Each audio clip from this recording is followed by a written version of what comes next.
Les prophètes et les prophéties dans le Nouveau Testament, nous avançons tout doucement. Nous avons vu Jean-Baptiste, nous avons vu Siméon. Là, nous allons voir Anne, la prophétesse. On est toujours dans Luc au chapitre 2, le verset 36. On nous dit, il y avait aussi une prophétesse appelée Anne qui était la fille de Pénuel de la tribu d'Asser. Elle était très âgée, elle avait vécu 7 ans avec le mari qu'elle avait épousé dans sa jeunesse. Puis, demeurée veuve, elle était parvenue à l'âge de 84 ans.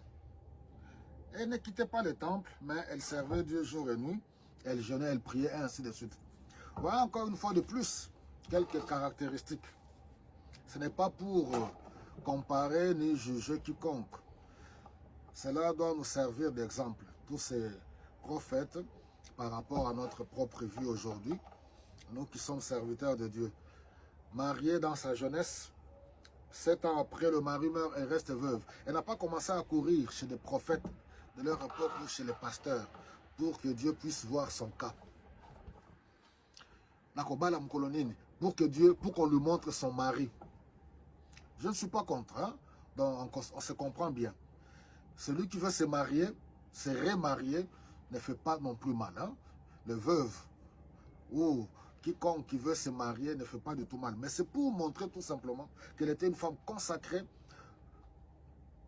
Elle était au temple, servant Dieu au temple. Ce n'était pas une femme qui vivait dans les calomnies. Ce n'était pas du tout une femme qui vivait dans la médisance, dans les critiques, s'occupant des affaires d'autrui. Ce n'était pas une femme qui était sur TikTok, bien qu'il n'y avait pas TikTok à l'époque, en train d'injurer les gens. Se mêler des affaires des familles d'autrui. Et après, elle se dit prophétesse de Dieu. Ce n'était pas une femme mêlée dans une histoire d'argent. Elle a pris l'argent à gauche et à droite.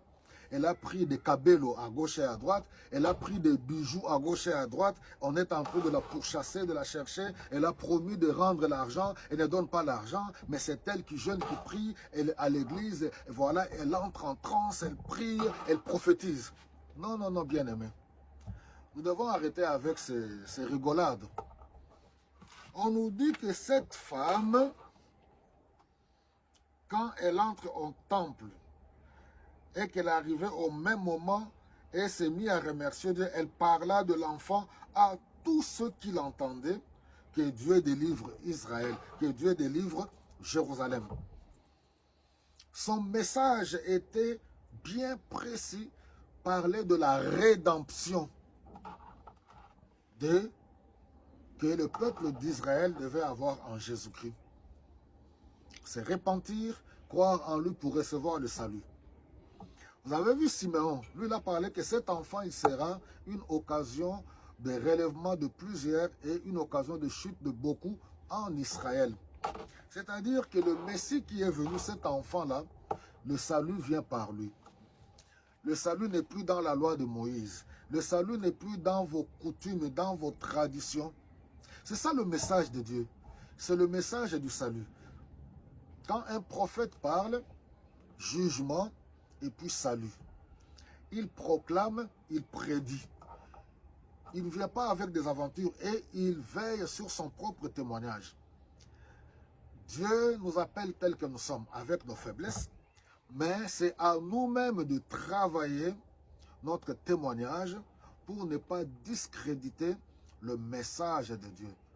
Chers serviteurs de Dieu, chères servantes de Dieu, chères prophétesses, les mamans prophétesses, les chers messieurs prophètes, soignons l'image. Soignons notre image pour que Dieu soit glorifié. Voilà, Dieu utilise toujours ce corps qui est faible. Le Saint-Esprit vient et nous transforme. Et voilà, c'est pour que dans ce que nous faisons, pour que Dieu soit glorifié. J'aime beaucoup ces quelques exemples que j'ai soulevés ici. Et les jours qui vont suivre, nous allons entamer maintenant les prophètes et les prophéties maintenant à l'ère de l'Église, à partir des actes des apôtres. Que Dieu vous bénisse abondamment.